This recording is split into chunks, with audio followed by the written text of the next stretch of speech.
तो अगर India Asian tiger और चाइना को भी कहते हैं वो एशियन टाइगर है, तो जो एशियन टाइगर के साथ जब वज़ीर-ए-आज़म थे तो बात क्यों नहीं करते थे? तब तो कहते थे मैं मेरी गैरत गवारा नहीं करती, तब तो कहते थे मैं कारोबार ही नहीं करूँगा, मैं कॉटन नहीं मँगवाऊँगा, मैं चीनी जो है वो रशिया से मँगवा लूँगा, मैं इधर से नहीं भारत से ये क्रॉस बॉर्डर से नहीं मँगवाऊँगा। जब वो हुकूमत में होते थे तो स्वाय नरेंद्र मोदी को और भारत को गालियां देने के अलावा कुछ बोलते नहीं थे, और जब ऑपोजिशन में जाते हैं तो बातें सच्चाई बात करनी शुरू कर देते हैं। इंडिया हमारा दुश्मन है और हमें शुरू से यही मिला है, एक मैसेज मिला है, इंडिया हमारा दुश्मन, इंडिया हमारा दुश्मन। आज इंडिया की तरक्की देख लें आप, ठीक है कि नहीं, और हमारी तरक्की देख लें। बेहतरी करना, पाकिस्तान के अंदर चीजों की प्राइसेस नीचे आए, ट्रेड करें भारत के साथ, वो नेशनल इंटरेस्ट है। लेकिन पाकिस्तान को आदत पड़ चुकी 76 साल में कोई ऐसा काम नहीं करना जो नेशनल इंटरेस्ट हो। तब क्यों कारोबार रोकते थे? आपको नहीं पता था कि आपके साथ इंडिया है, उसकी इकोनॉमी ठीक है, उसके अंदर बिजनेस ठीक है, वहाँ पे सारी चीज़ें ठीक चल रही हैं, तो अल्लाह के बंदे तो तब क्यों नहीं कारोबार शुरू किए थे, तब क्यों नहीं बॉर्डर खोले थे?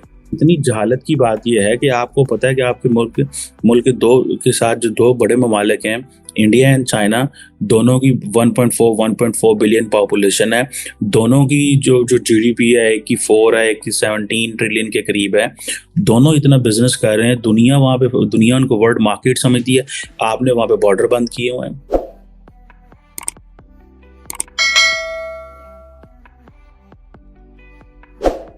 नमस्कार दोस्तों, स्वागत है आप सभी का टॉप न्यूज चैनल पर। पाकिस्तान के पूर्व प्रधानमंत्री इमरान खान की जब से कुर्सी गई है तब से इमरान खान मोदी के फैन बन गए हैं। कुर्सी जाने के बाद कई बार इमरान खान ने भारत की तारीफ की है। अब इमरान खान ने कहा है कि भारत ही असली एशिया का टाइगर है। जब प्रधानमंत्री के पद पर था तब इमरान खान भारत के खिलाफ सबसे ज्यादा जहर उगलता था। अब कुर्सी गई तो इमरान खान को भी समझ में आ रहा है कि एशिया का असली टाइगर कौन है। इमरान खान भारत की इतनी तारीफ कर रहा है कि कुछ पाकिस्तानी अब इसको भारत का एजेंट भी कहने लगे हैं। जैसे कि मेजर गौरव आर्या सर हमेशा कहते हैं कि भारत के लिए इमरान खान ही ठीक था। इमरान खान अपने बयान में चाहे कुछ भी बोले लेकिन मोदी से बहुत डरता है। इसका सैंपल हम सब ने देखा है जब हमारे पायलट अभिनंदन को कैसे वापस भेजा था। अभिनंदन को तुरंत वापस भेजने की वजह तो आप सब ने सुनी ही होगी, वही हिट डायलॉग, माथे पर पसीना था, टांगे कांप रही थी और उन साहब ने कहा कि खुदा के वास्ते इस पायलट को वापस भेज दो वरना रात 9 बजे भारत पाकिस्तान पर बड़ा हमला करने वाला है। ये डायलॉग इमरान खान के डरपोक होने का बड़ा सबूत है। टॉप न्यूज पर आने के लिए धन्यवाद दोस्तों। वीडियो को पूरा देखें, लाइक शेयर और सब्सक्राइब जरूर करें। जय हिंद। इमरान खान साहब ने इंटरव्यू दिया अल जजीरा को और कह रहे हैं कि इंडिया एशियन टाइगर बन गया है। तो अगर इंडिया एशियन टाइगर और चाइना को भी कहते हैं वो एशियन टाइगर है, तो जो एशियन टाइगर के साथ जब वज़ीर-ए-आज़म थे तो बात क्यों नहीं करते थे? तब तो कहते थे मैं मेरी गैरत गवारा नहीं करती, तब तो कहते थे मैं कारोबार ही नहीं करूंगा, मैं कॉटन नहीं मंगवाऊंगा, मैं चीनी जो है वो रशिया से मंगवा लूंगा, मैं इधर से नहीं भारत से ये क्रॉस बॉर्डर से नहीं मंगवाऊंगा।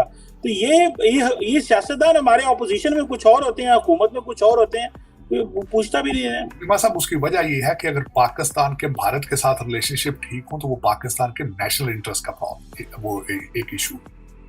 बेहतरी करना, पाकिस्तान के अंदर चीजों की प्राइसेस नीचे आए, ट्रेड करें भारत के साथ, वो नेशनल इंटरेस्ट है। लेकिन पाकिस्तान को आदत पड़ चुकी 76 साल में कोई ऐसा काम नहीं करना जो नेशनल इंटरेस्ट हो।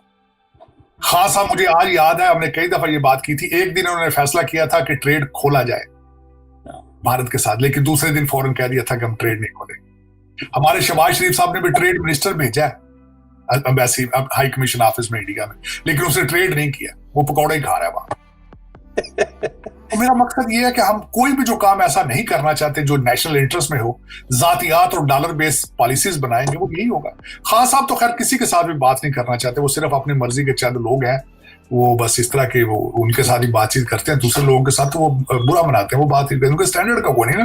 He is larger than Pakistan, he is larger than वो कहता है अमीरुल मोमिनीन, वो कहते हैं अली तैयब अर्दगान के टक्कर का बंदा हूं। एमबीएस टाइप के लोग मुझसे अगर बात करना चाहे तो शायद मैं करूं, वरना मैं दूसरे किसी से बात नहीं करूं। ये फिर इस तरह ही है ना पाकिस्तान। अब 22 करोड़ लोगों की आंखें बंद हो, कान बंद हो, चीमा साहब, वो इस तरह ही है।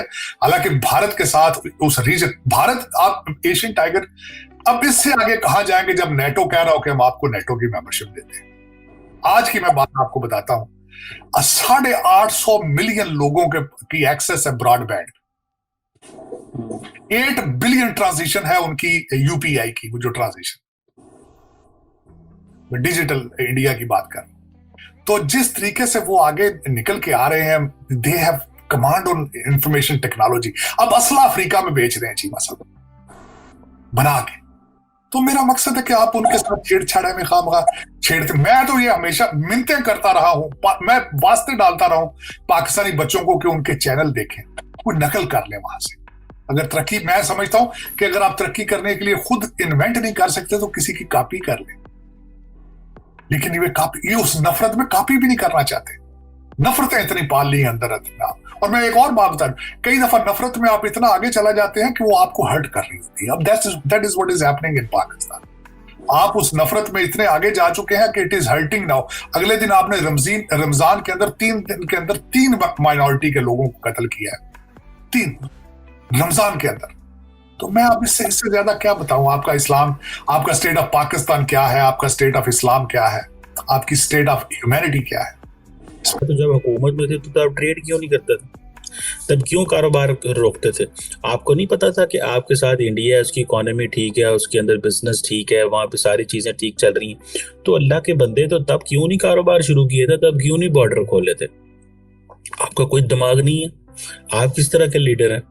वैसे तो हर चीज में आपने पाकिस्तान में वक्त डाला हुआ है, कोई काम नहीं करने दे रहे, पार्लियामेंट आपने बंद की हुई है, सुप्रीम कोर्ट में आपने दरारें डाल दी हैं, हुकूमत, फौज, मुआशरा तोड़ के रख दिया है। लेकिन आपको ये नहीं पता था कि इंडिया के हवाले से क्या करना है या कश्मीर के हवाले से आउट ऑफ द बॉक्स क्या सोल्यूशन लेके आने हैं। उस वक्त तो आप, उससे पहले जब नवाज शरीफ की हुकूमत थी तो उन पे प्रेशर डालते थे कि कश्मीर और इंडिया पे कोई एक्शन नहीं लेना, और कुछ करोगे तो हम मानेंगे नहीं। जब खुद आए तो खुद भी कुछ नहीं किया, और अब जब खुद पावर में आए तो दूसरों ने भी प्रेशर डाला कि अगर तुम आप करोगे तो हम तुम्हें नहीं छोड़ेंगे। मतलब ये कितने छोटे छोटे लोग हैं। ये बड़े ओहदों पे बैठे हुए इमरान खान, नरेंद्र मोदी को तो कहते हैं small man in big office, लेकिन आप भी तो स्मॉल हैं।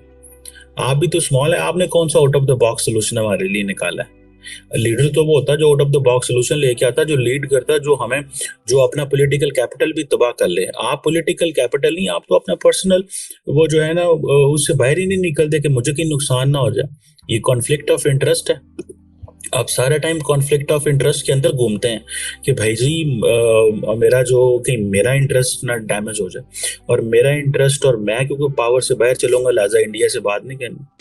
तो भाई इंडिया के हवाले से अगर आप वंस फॉर ऑल एक पॉलिसी बना लो कि आप हुकूमत में होगे, तो तब भी फिर बताओ ना कि इंडिया एशियन टाइगर है। तो भाई अगर एशियन टाइगर है तो फिर उससे क्यों नहीं ट्रेड करनी?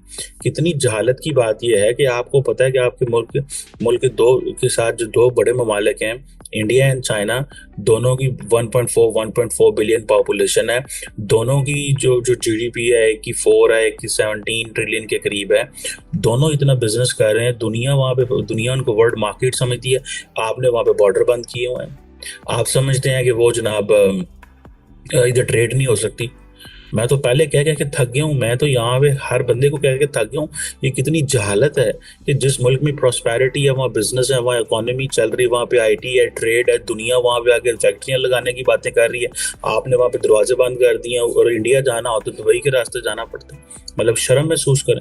मुझे एक दफ़ा एक एम्बेसडर ने कहा, ऑब्वियसली फॉरेन एम्बेसडर ने इस्लामाबाद में कहा, बड़े P5 के थे वो एम्बेसडर थे, तो उन्होंने मुझे कहा कि मैंने इंडिया जाना है। तो मैंने कहा जी आप जाएं, वाघा के बॉर्डर के रास्ते जाएं, आपके लिए ज़्यादा आसान रहेगा एंड ऑल दिस।